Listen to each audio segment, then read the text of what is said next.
What is poppin', y'all? Happy Thursday afternoon. It is Thursday, and Thursday is Cartel Wives Day. So salute to y'all for being here. I appreciate y'all being here. Uh, Goth made it first today, so can't nobody call her late today. She's on time. Even though there's no set time, this could just pop up at any moment, but she made it today. Salutes Old Soul in the chat. Appreciate you. Happy Thursday, people. It's Cartel Wives Chapter 8. We did Surviving El Chapo Season 2, Episode 9 yesterday. They talked to the children. It was a conversation with the children about how they feel. And now we back to Cartel Wives, and I hope we get into some gangster shit today. I'm hoping somebody gets dragged out of car, snatched up, given back, something. Somebody get thrown over a fence, under a fence, whatever. I need some action, all right? We've been courtrooms and romance and the warmth and softness of love stories and romance and the feelings of children. We need somebody to get hemmed up or smacked up, or something needs to happen, all right? It's about that time. Salutes to everybody that walks in and walks out. If you walk in, please hit the like button. If you don't do it when you walk in, please do it on the way out. Hit the like button. I'd appreciate that. For those that have yet to subscribe, please do hit the notification bell so that we can keep this channel moving forward. Somehow I managed to get the chat on the screen. I don't like the way it looks. I want it to be transparent. I'll figure that out another time, but it is up there. So salutes to me for figuring that out. And housekeeping, we got $2 TTS, text-to-speech. It's a power chat link in the description. You can leave a donation right on my screen with whatever you want to say, however good or bad. And it will blast off on the screen, and it will sound like this. It's not working. There it is. Test user sent $50 test message. All right, so we got $2. Oh, I doubled Test up. user sent $50 test message. So we got $2 text-to-speech, and we also got $5 text-to-speech plus media, meaning you can put a link, and the link will pop up on my screen, and I will react to it on the spot. We also have all the other ways you can donate: Venmo, CashApp, PayPal, super thanks, all of that. To those that can, we appreciate it. To those that cannot, as long as you can hit that like button on the way out or on the way in, we appreciate that. Hit that notification bell and hit the subscribe button. All right, Cartel Wives, Chapter 8. Why wait? Let's get after it. Part 2. I don't know how it's part 2 if this is Chapter 8 and we've done like 6 episodes already, and it's Chapter 2. Middlemen. Middlemen. Chapter 6. What? San Juan. Olivia. In Wow. January 2004, Junior and I decided to move to San Juan to be close to his family. That's where his parents were from and now lived, and it was where Adrian had settled with his girlfriend Daniela after he'd been deported. Mountains cut through San Juan, some of them really rugged and tall. And in other spots there are mesas, with steep cliffs and dry valleys. It's pretty much what you imagine rural Mexico to look like, and personally, I thought it was dramatic, gorgeous, and exactly the place I wanted to start a new beginning with Junior. For the first time in years, I didn't feel the weight of the past or fear for our future. Mexico was a place where I could truly change my life, where Junior could change his life. The only concern weighing on me was Xavier, who was now a teenager. I don't think he'll want to move here, I said to Junior. We had always looked out for Xavier's best interests. I wanted to protect him, and so did Junior. Junior responded, "We have to put Xavier's education first. He won't get a great education in a town like this. So let him finish out the school year, and then we'll move to Guadalajara, where there's an American school. It's excellent, and I'm sure he'll love living in the city. Plus, it'll give you enough time to make everything perfect for him. When Junior said things like that, it melted my heart. Most men I knew were selfish and didn't really care about another man's son. But not Junior. He treated Xavier like his own. Xavier had had a complicated life with all I'd put him through. He'd been there when the feds dragged my first husband to prison, and he was there when they lowered my second husband into the ground. The last thing I ever wanted was for my choices to affect my son, but I knew they had. I had a hard time forgiving myself for it. Xavier deserved better, and I worried that if I carted him off to a small town in Mexico, he'd detach emotionally and resent me. In my heart, I knew Chicago was the best place for him, and leaving would just crush him. He loved his school and his friends. He loved doing normal things like going to the movies, spending weekends at Dave and Buster's, hanging out at Millennium Park, bowling, or walking down Michigan Avenue. It sounds like that boy ain't going to Mexico. Sounds like he gonna stay in Chicago. Before Christmas, he'd literally count the days till he could go see the big Christmas tree downtown, something my sister and I had always done with our parents.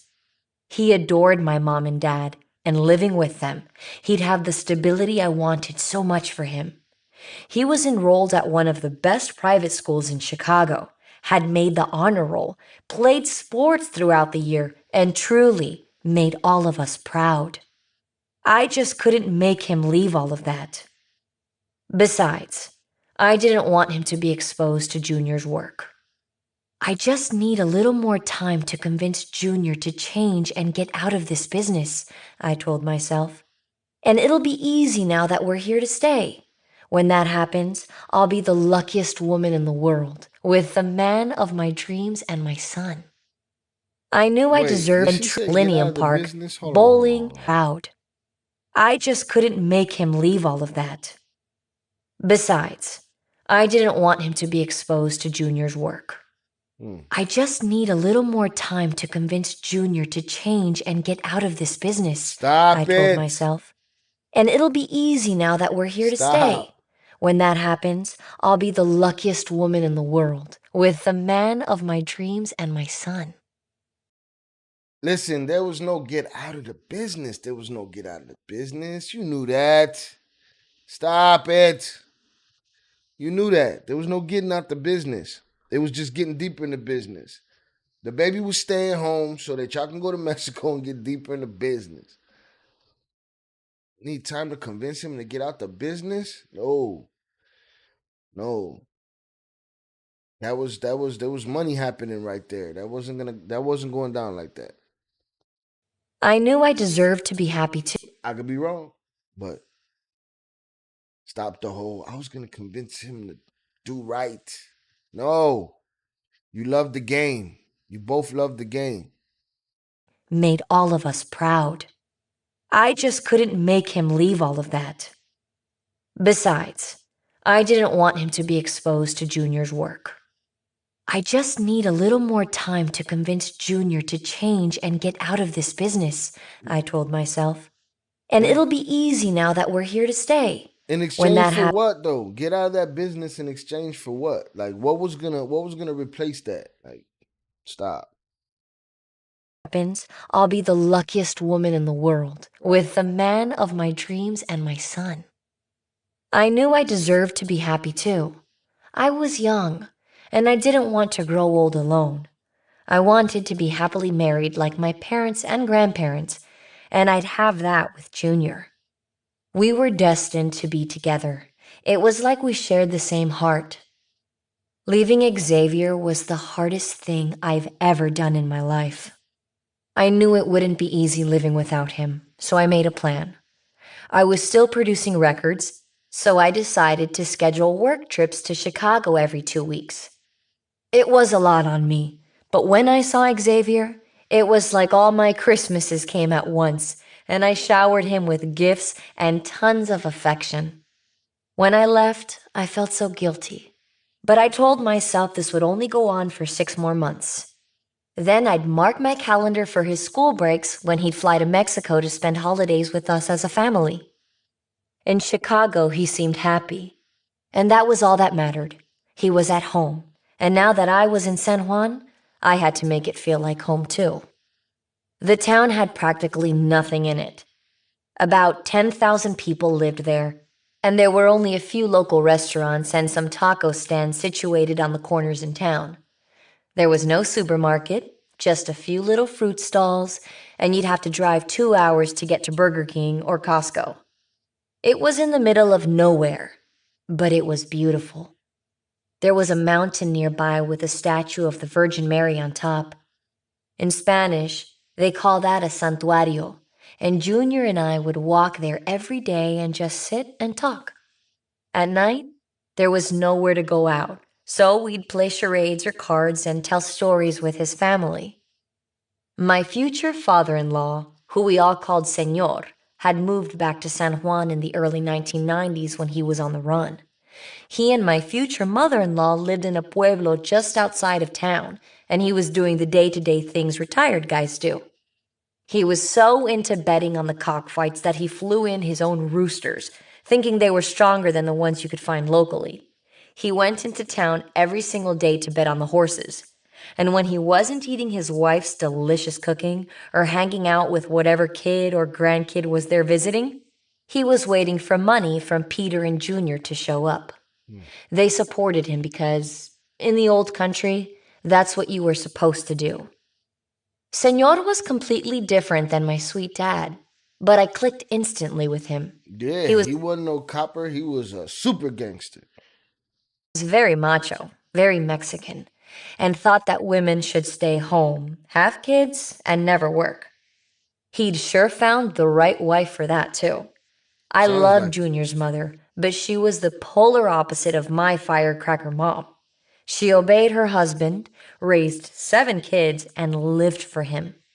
I'd always take her places and spend quality time with her, and I think she liked going with me mainly because it got her out of the house. Plus, I was missing my mom, so I appreciated being with her. You should have as many wives as you can afford, Junior's dad used to say to his sons.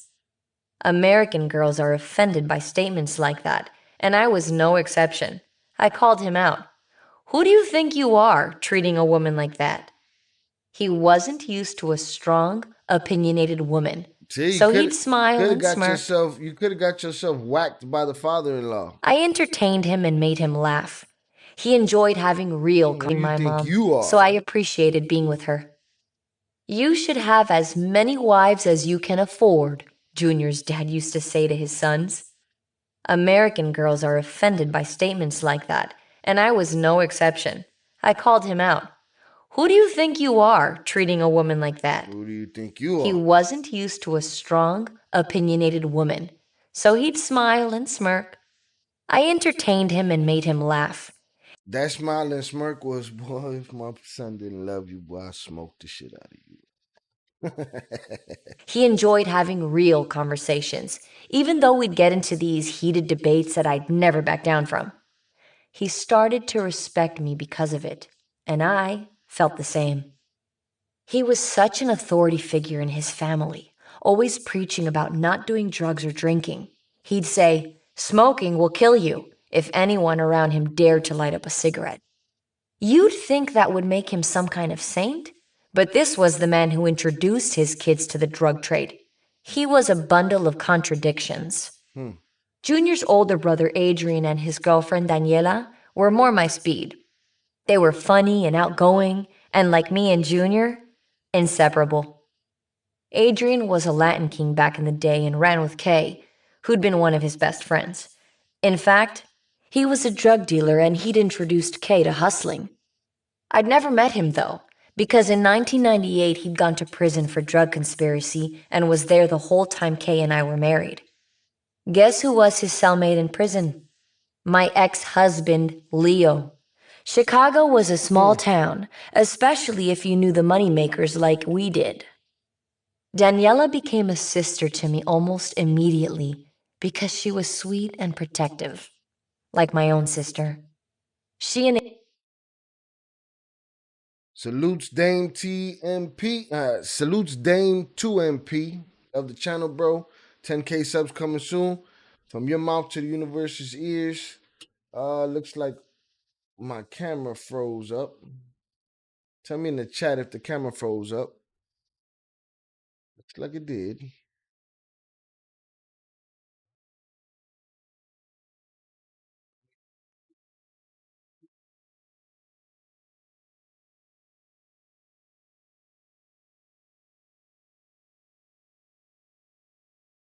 Know in the chat if my camera's frozen. That would suck. Boom. All right, we are back. But again, salute Dame 2MP. 10,000 subs on the way. I'm looking forward to it. I'm waiting for it to happen. Appreciate you, Goth. Got it figured out. We back. 030 North, salute. Welcome back. We on and popping. We in Mexico with Val and Jay. His older brother Adrian. His woman Daniela. And the old man and the old lady. Salutes to everybody here. Hit the subscribe button, hit the notification bell, hit the like button on the way in or on the way out. Thank you for being here. Hope y'all having a good Thursday. If you at work, just sneak a silent, quiet little middle finger behind your hand, just for anybody who deserved it or earned it. Don't let the cameras catch you. Keep your livelihood. Unless you love your boss, just give him one of them little silent jump offs. Corey Starks just subscribed on YouTube. Corey Stark, salute for subscribing on YouTube. We appreciate you. Thank you very much. Here we go. We're going to get back at it now that my camera is back up and running. Adrian were instantly welcoming, making us feel right at home. They're a big reason I wanted to stay. I missed my family, and they stepped up and created one for me from the moment we got there. Family really was everything to Adrian. He's 15 years older than Peter and Junior, and when the twins were born, their dad was in prison. Adrian stepped in and basically raised them.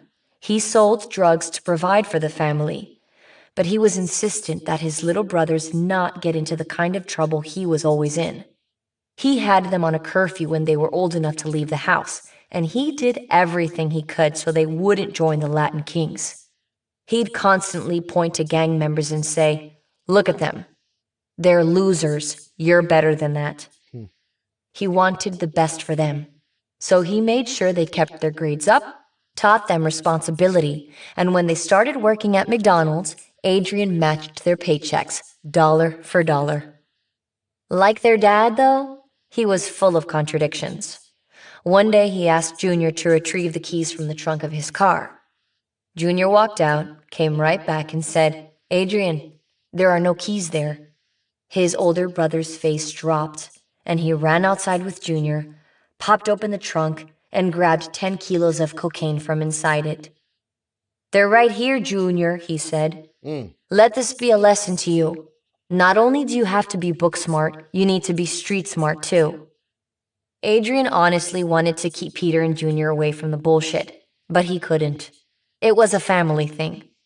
When Adrian went to prison when they were 17, he made them too smart for the streets. Most drug dealers work in quarter kilos or ounces, but Junior and Pete's first deal at age 17 was for 30 kilos. They made their first million at 18. By 20, Junior was flying to Culiacan to negotiate prices. In my mind, though, the past was the past. We were building a new future, and Junior was making me the happiest I'd ever been in my life. Right. He wasn't that busy, so it was just him and me, with no distractions. Even though we spent every moment together, I still couldn't get enough of him. All I wanted to do was make love to him, and when I did, my love for him grew deeper. Everything around me was new and exciting.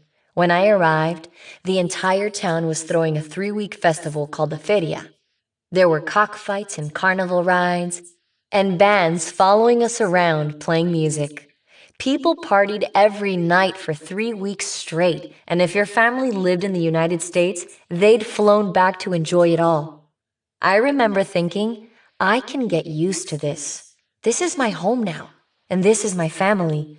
I don't mind if we're in the middle of nowhere. We can live a simple life here. Mia. When I dropped Peter off that morning in February 2004, I had no idea he was planning to leave the country. At that moment, I don't think even he knew. But when the DEA agents ransacked his house, Junior's house, and his sister's houses, he learned that he and Junior were officially under indictment. Fleeing was the only choice he had other than prison. My first night alone, I didn't do anything. I just sat in my big empty condo Joseph Jimenez staring just way up subscribed at on the YouTube. Salute Joseph Jimenez for the subscription. Appreciate it. I had no idea he was planning to leave the country. At that moment, I don't think even he knew. But when the DEA agents ransacked his house, Junior's house, and his sister's houses, he learned that he and Junior were officially under indictment. Fleeing was the only choice he had other than prison. My first night alone, I didn't do anything. I just sat in my big empty condo, staring way up at the ceiling, thinking to myself, I've never been so lonely. I might as well just curl up and die here. Oh, Sahera. The next morning, I packed up Exaggerated. my things and drove to my parents' house. When my mom saw me at the door, looking like I'd been run over by a car, she let me in and wrapped her arms around me. Baby, what's wrong? Peter and I broke up. I didn't reveal why. I just couldn't. I was too scared to tell her. For the next 2 weeks, my mom sat with me probably 5 hours a day trying to console me. When she wasn't watching me sulk, she was cooking up one of my favorite dishes. At night, she got in the bed with me and didn't leave till I'd fallen asleep. Even though my mother is the toughest woman I've ever met, she Spoiled. had the softest heart for me.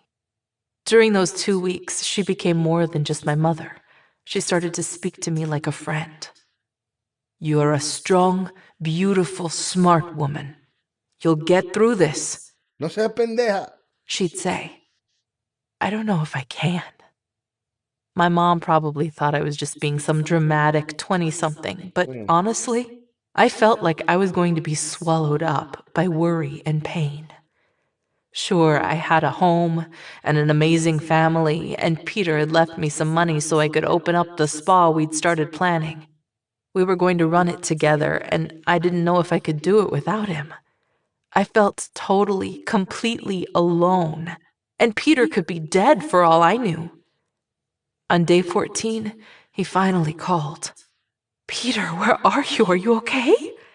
I was in shock. Mia, you saved my life. If I'd been at my house, the feds would have gotten me. I would have spent the rest of my life in prison. Thank you. I can't thank you enough. But where are you? I'm almost to Mexico. I could tell he was driving. I can't lose you again, Mia. I love you. What Peter didn't tell me was that he and Junior were now officially under federal indictment, so he'd taken a huge risk by calling me. After he'd said goodbye to me, he'd gone into hiding at a friend's stash house in the projects. While he was there, he'd been so worried about the feds kicking in his door or someone trying to stick him up, and the neighborhood was known for home invasions. He'd switched out all his phones, collected $15 million from his customers on the streets, and paid his suppliers for the 400 kilos that was seized from their warehouse by the DEA. The last thing he was going to do was leave business undone. He bought a brand new van with Indiana plates and cut up his IDs. 2 weeks later, he got on the road to head to the border at Laredo. Worried that the feds had tapped his phones, he couldn't call me right away. He switched cars several times and looked in his rearview mirror every 30 seconds to be sure no one was tailing him.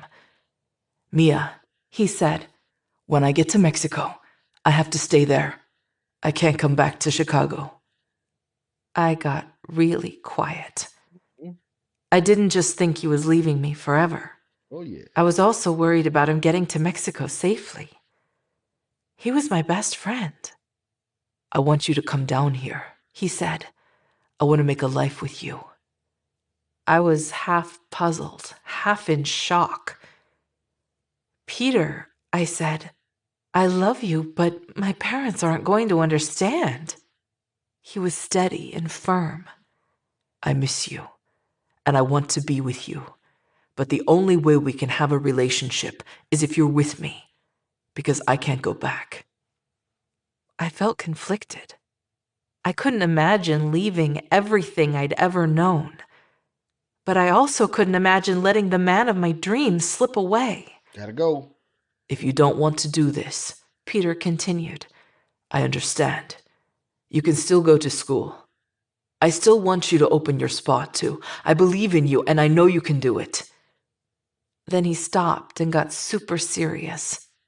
But if you want a relationship with me, I can't give you that from here.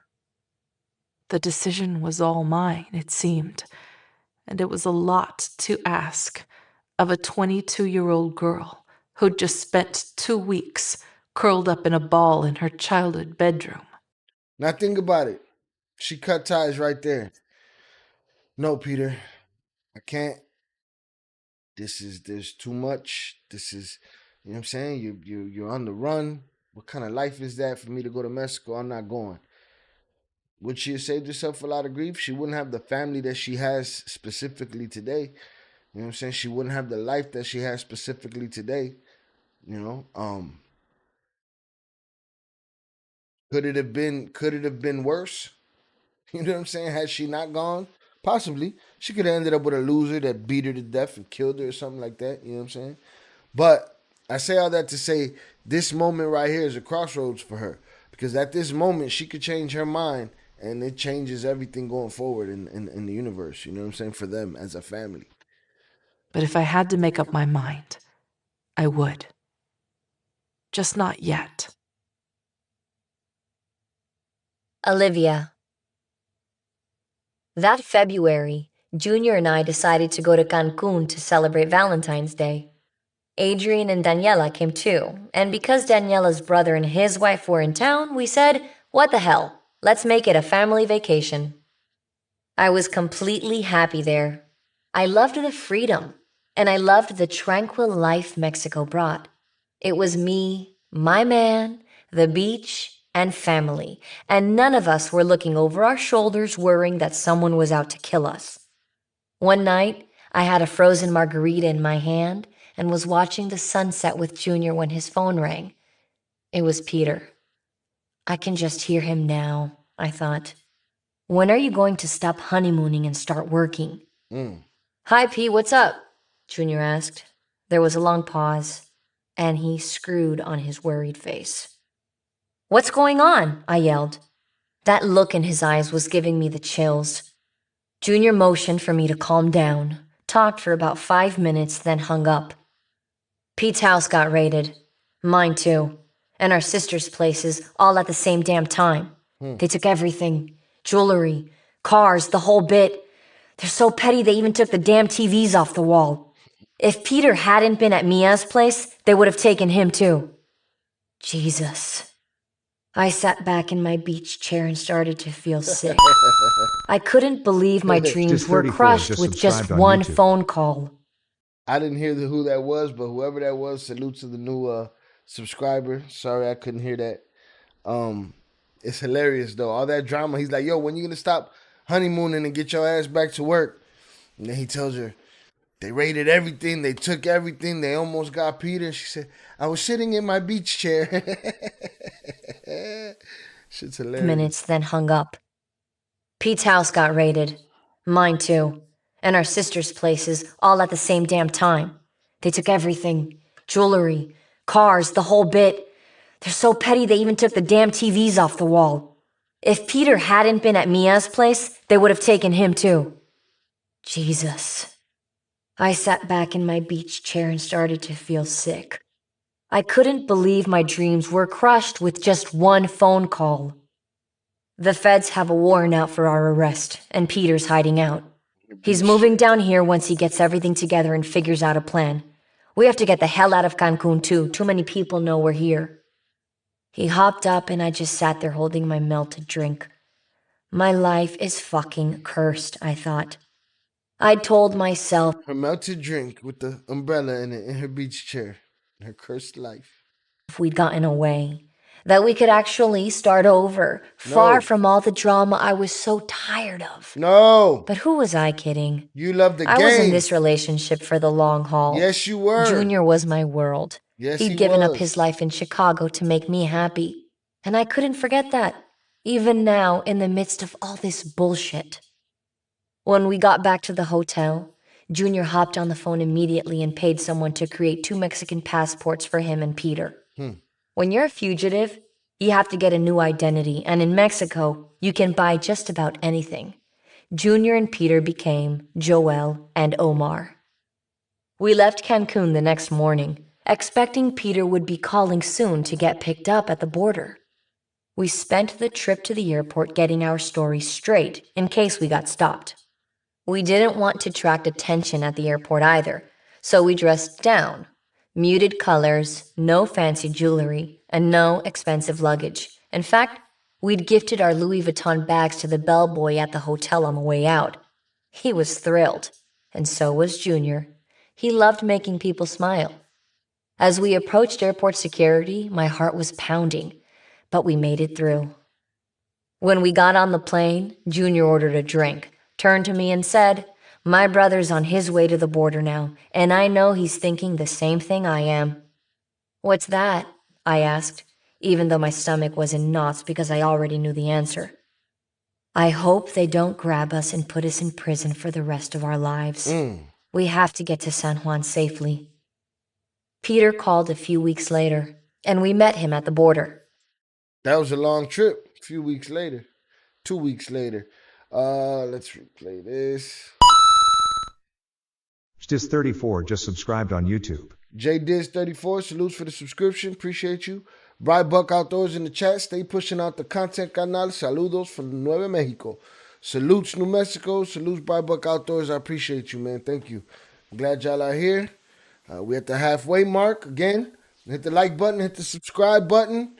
We on and we popping over here. Here we go. The drive back was over 12 hours through the Sierra. Oh, by the way, we have a Discord for this channel, a place for people to, throw links and stuff like that they want me to check out in the Discord. Discord invite is pinned at the top of the chat. Appreciate it. And as I looked out the window, I was nauseated the entire time.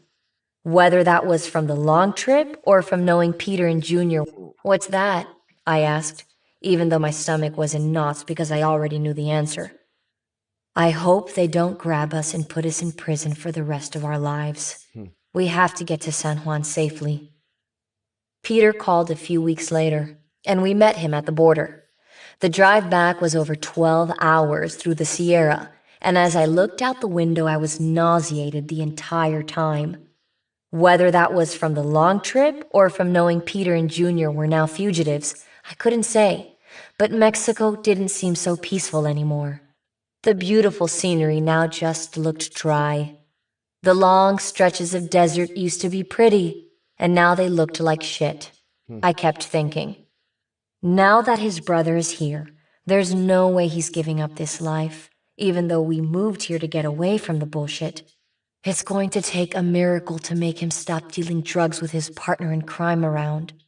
Every time I take a step in a new... That sounds like she wanted to keep them apart. That sounds like she was straight with staying in Mexico and Buddy staying in the U.S. I guess she had ideas of getting out the business, but I don't believe it. I don't believe it. There's no get out the business. Not at that point. direction to get away from this craziness, I take 2 steps back. Peter interrupted my daydreaming. "This is the first time in weeks I haven't felt terrified," he said. "I want things to get even better, so I'm trying to get Mia to move here. I'm in love with her. She saved me." "Go with your heart," Junior said. "You deserve to be happy." I remembered meeting Mia in Chicago just once. She was this pretty Brazilian girl with blonde hair and green eyes. She was petite with a nice body, really soft-spoken and sweet. She was a few years younger than me, and I could tell she was good people. She was different than me, though. I had never really cared to hang out with women, and she was such a girl's girl. So traditional. Not that that's a bad thing. It was just not me. If she came down, was I going to be able to get along with someone like that? Actually, was she going to be able to get along with someone like me? Mia, I honestly didn't know what to decide about moving to Mexico, to a whole new country. My life had never been about having choices. Not because I was a blind follower, but because I thought I had my life all figured out. Anything out of my narrow frame of reference felt really strange and scary. What was there in Mexico for me other than Peter? I had no idea. I'd known Peter's mom, Amelia, since I was 16. He was absolutely wonderful to her. He'd take her everywhere, even to the movies or out to eat with us. I liked her. She was so sweet, had a smile that was contagious, and was always happy to be around her sons. I also knew his brother Adrian, who was a drug dealer and had that fleet of cars that he was always getting detailed. Every time I passed by the car wash, there was one of Adrian's cars sitting in front. And of course, there was Junior. I hardly knew Junior's girlfriend, though. We'd met once, and all I remember was that she was loud, with lots of diamond jewelry and this crazy body. She was pretty, but she looked like she was from a music video. I remember thinking, this girl has seen a lot. I could just imagine them reading each other's part in the book, like, bitch, what you talking about? You know what I'm saying? Like, they sound extremely different. I moved down there and started spending time with her, was she going to leave me in the dust? My grandma Lola was really sick at the time, in and out of the hospital. She was my mom's mom, who'd taken care of me as a baby when mom was working and my biological dad bailed. I was her first grandchild, and I'd always been her everything. When I was a baby, I had huge green eyes, so she nicknamed me Corujinha, which means baby owl in Portuguese. She loved to play bingo, listen to Julio Iglesias, and eat rice and beans every day.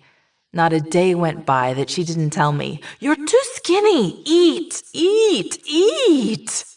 I loved touching her soft, wrinkly hands. And I loved that she was never embarrassed to speak English, even though she had an accent so thick most people couldn't understand her. I can't leave her, I kept telling myself. I love her too much. But when Peter called a few days later to ask me what I wanted to do, the first thing out of my mouth was yes. I didn't even hesitate. I think that's part of being young. You don't think things through before you act.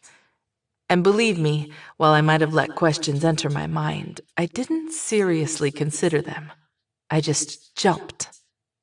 My parents were so skeptical. That's a nice way to put it.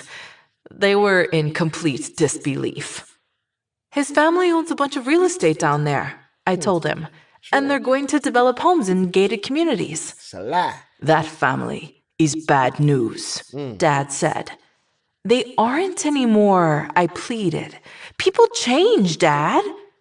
Mom didn't believe me. 2 weeks ago, I was practically spoon-feeding you because he left you, and now you're moving to Mexico with him? My dad didn't say much after that. He just looked depressed. What's she gonna say? His dream had always been for me to live next door to them when I got married, and he'd even talked about building an extension onto their house for me. Moving to Mexico had sure as hell never figured into that plan. But they came around, finally. I suppose they just trusted me, thinking that I must know what was best for me, since I'd never really gotten it wrong before. "Call us every chance you get," they said when I started packing up. "And if you change your mind, just come back home." I went to see my grandma in the hospital the night before I left. She wasn't looking so good. Skinny, with circles under her eyes and a sense of resignation, maybe defeat, that I'd never seen come from a strong lady like her. It broke my heart. "Grandma," I said, "I'm going to Mexico tomorrow, but I'll be back to see you soon." "Have a nice time," she said, and reached for me with her wrinkly hand. I never go to Mexico, but I always want to. Oh, Grandma, I said through tears. Don't worry, I'm going to take you there. Don't worry, Grandma. I never saw her again. I got on a flight the next day, and 4 days later, I got a call that she'd passed away. You got on a flight the next day and your life changed forever. Forever. And it still ain't right. You still going through it. My grandma never made it out of the hospital, much less to Mexico. Olivia. When Peter came to San Juan, we were together all the time because I was always with Junior. I think he thought I was like this Yoko Ono figure coming into his little world because he and I started bickering constantly. My brother is such a good man. Why the hell are you so controlling? Peter would yell. I'd shoot back. You knew me when I was Kay's doormat. I'm not the same girl anymore. I'd vowed never to let anyone treat me like shit again. People treat you how you allow them to, so I felt perfectly comfortable being as strong as I wanted to be. Junior appreciated that, and he loved the confident woman I'd become. He respected me and needed someone like me by his side. So does Pete, I'd think. For the love of God, please let that sweet little blonde girl get down here soon so he'll get off my ass and leave me be. Mia. I was a mess flying down, but the second my plane touched down in Guadalajara, I told myself, if it's the last thing you do, you're going to be happy in this new country with your new life and the man of your dreams. There you go. Peter met me in the terminal with a dozen roses, and he whisked me off to Puerto Vallarta. For the first few days, I'd wait until Peter had fallen asleep, and then I'd cry, missing my parents and my brother and sister. I'd forced myself to stop, telling myself, this is your new life. Get used to it. I called my parents almost every day, as promised, and my dad would say, baby, if you're not happy, I'll go down there and get you. I'd pause and collect myself so he wouldn't hear my voice break. Oh, Dad, don't be so overprotective. I'm fine. Don't worry about me. You're a liar. I didn't feel like it, though. Another week went by and I still felt guilty. But day by day, finally, I became happier. And soon, I was so happy. The happiest I'd ever been in my life. When we settled into Peter's parents' pueblo in San Juan after a month, I felt like I was home. Olivia. Mia was like a butterfly who'd come out of her cocoon when she got to San Juan. When I first saw her, I was like, wow, you're so sweet and kind. You're exactly what Peter needs. Hopefully, some of that sweetness rubs off on him. She just made such an impression on me. I finally had a woman besides Daniela and Junior's mom to talk to when Junior was working. And most important, she got Peter off my back. That man was in love. Like so in love that when he made her lunch, he'd cut hearts into her sandwich. I thought it was the cutest, sweetest gesture Them boys is hopeless romantics. We can only wish to be such hopeless romantics. Boy, we'd have happy women if that was the case. Or not. I'd ever seen. Mia. San Juan made me feel like there was a bigger world out there, and I was ready to tackle it head on. In the morning, I'd get up and a local fruit vendor would be at my front door asking me what kind of fruit I'd like for breakfast. I'd take my pick and he'd fix it. I remember thinking, wow, I actually know how to order something all by myself in Spanish. Since Peter was always so stressed out and busy because of work, I tried as hard as possible to bring out his fun side. I'd beg him to take me out for a drink. Only with you could I have the time of my life at a bar in the middle of nowhere. He'd laugh. Peter tried to take care of my every need all the time. He was so interested in protecting me. I honestly think he would have put me in a little bubble if he could have. But at the same time, he wanted to build me up and make me independent. "Why don't you drive here?" he once asked. And sure enough, I got to be brave enough to get behind the wheel of a car on those crazy roads. Olivia. Junior and Peter bought a ranch near their parents' place, and we all started to remodel it. I was sitting on top of the highest mountain outside of San Juan. So when you were winding down the road that went through town, you could look up and see this huge structure. It was a 10-bedroom, 10-bath house with a huge palapa, and it looked like a villa. We made an infinity pool that extended over the mountaintop with shooting fountains that looked like the Bellagio in Vegas. The whole thing was lit up with LED lighting too, so you'd get the full effect. Jeez. We were so far up that one time, Junior and I decided to make love right on top of the mountain. Of course you did. We didn't think that anyone would ever be able to see us, but sure enough, a pickup full of men passed by and started honking and screaming, There you go. Yeah! I jumped off Junior and squeezed in next to him, both of us laughing harder than we ever had in our lives. "All they saw was a full moon with all that ass of yours," he said. I was so embarrassed because everyone in town knew whose ass it was. Mia. Junior and Pete built a basketball court they'd play on every night. Then they constructed this little zoo that had exotic animals like ostriches, monkeys. Boy, y'all was living the good life, the little Escobar life up there with your own little zoo and your smash spots with the wifey and the infinity pools, living a good life. Toucans and other exotic birds. They even got a baby tiger at one point. In Mexico, that was just a thing you did if you had money. In the house, we had a rare blue mastiff named Kilo. He was huge and looked like a wrinkled-up old sumo wrestler. Every time Olivia and I walked into the house and saw him lying there, it would scare the shit out of us. Peter was so into horses that he built 10 stables and filled them up. He bought a new horse every week, these gorgeous thoroughbreds. On the weekends, we traveled to different ranches to pick them out. A trainer exercised them every day and made their food from scratch. He'd dice up carrots perfectly and blend them with oats and vitamins to get them ready for the races. When the horses weren't competing, we'd ride them into the mountains. One night, Peter and I sat in front of the stables to watch them sleep.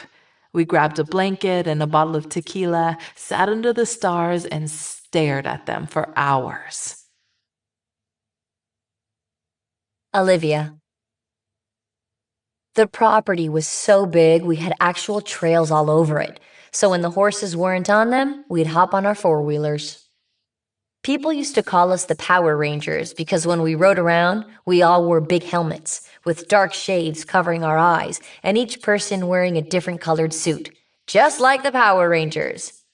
Junior wore black, Mia wore pink, Peter wore green, I wore red, Daniela wore blue, and Adrian wore gold, of Y'all was the course. Power Rangers for real. We'd suit up, drive down the mountain, miles and miles away into random towns nearby. And when we'd grab lunch, people would look at us like we were from another planet.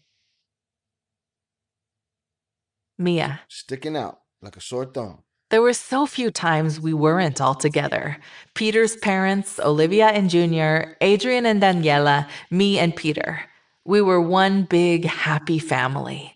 There was so little to do in that town, so some nights we'd just sit with my in-laws in the plaza and talk to everyone. People were always drawn into long discussions with Peter. He'd sit for hours in the plaza and let the old men in town tell him stories. He sure loved it. Family was always visiting, too. Their sisters would come down and stay all summer, and Xavier, Samantha, and Sasha were down every single school break, including all summer. About a month after I got to San Juan, a relative brought down Peter's daughter, Sophia, for a visit. She was about to turn 1, and Peter had asked me to help surprise her with a big birthday party. I'd never met her before, and I was actually kind of terrified, even though I was great with kids. Being a nurturer and taking care of children had become second nature to me. Still, I remember thinking, I've really got to prove myself here. This little girl may be my stepdaughter someday. I wanted everything to be perfect, so I got her dress custom made and mapped out every little detail weeks in advance. I might as well have been planning a wedding for all the stress I felt. When we picked her up, I thought she was just a perfect little girl. I smiled at her, hugged her, and said, "It's nice to meet you."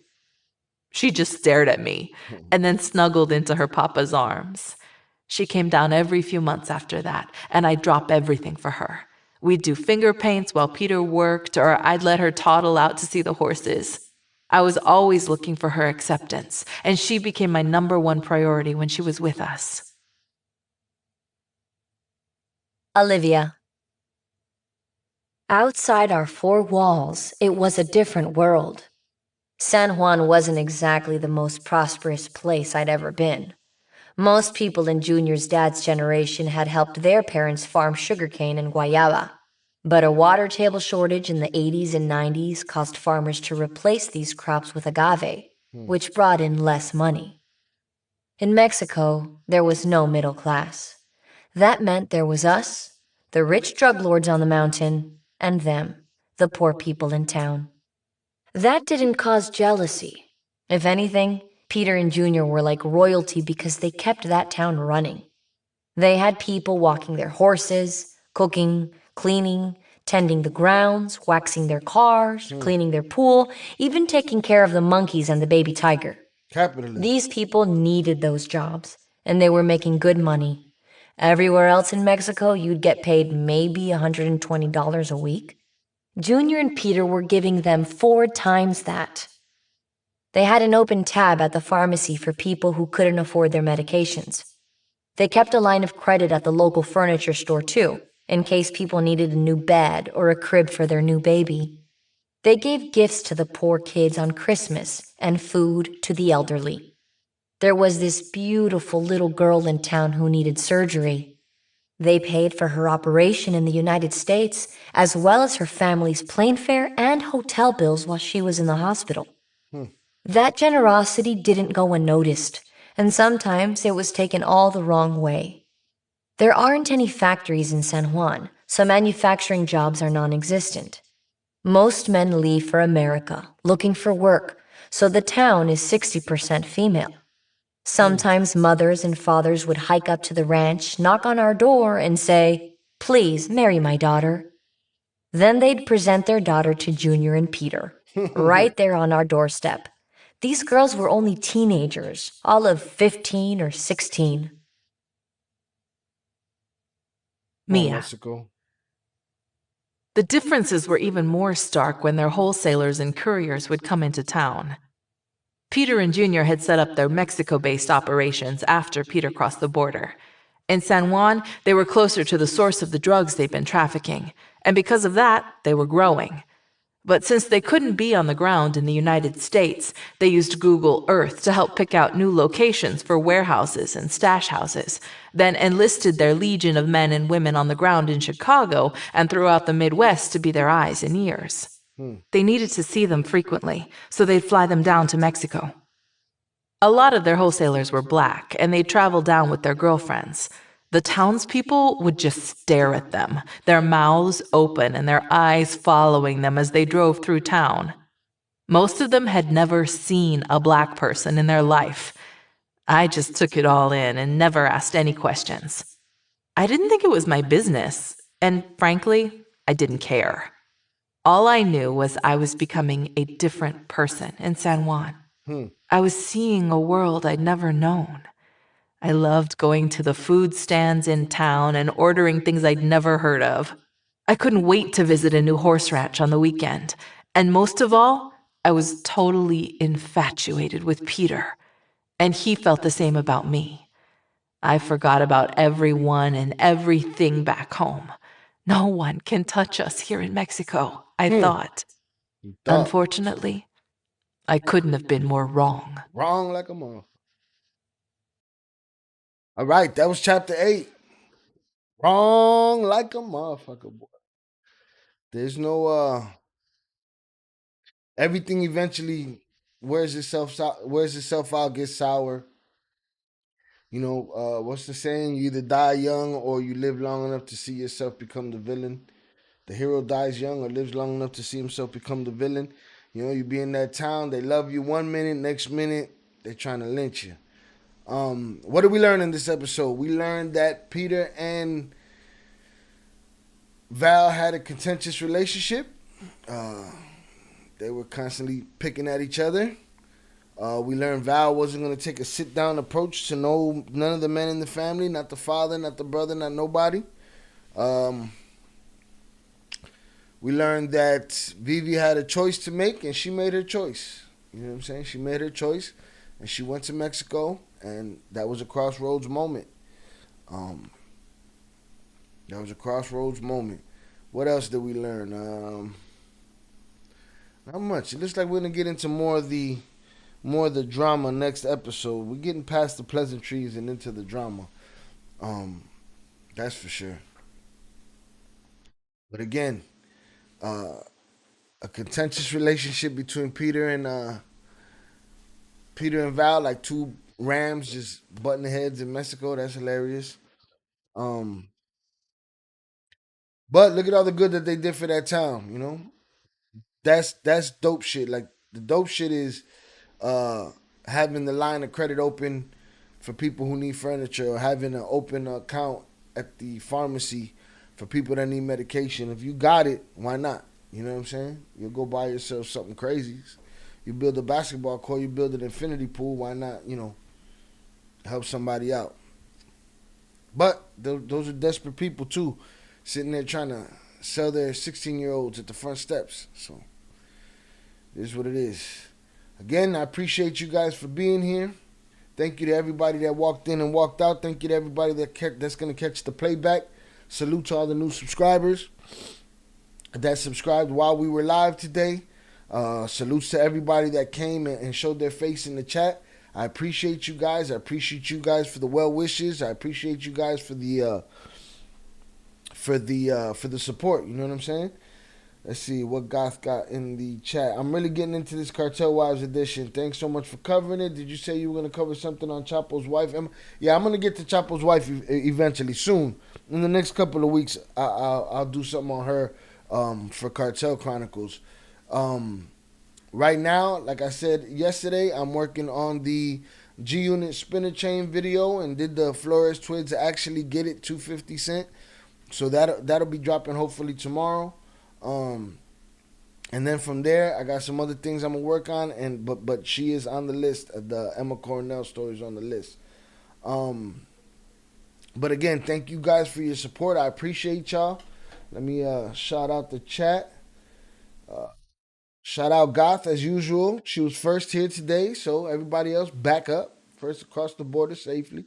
Salutes to Old Soul. Salutes to Dame 2MP. Salutes to 030 North. He was late, but you got here. That's what matters, big brother. I appreciate you.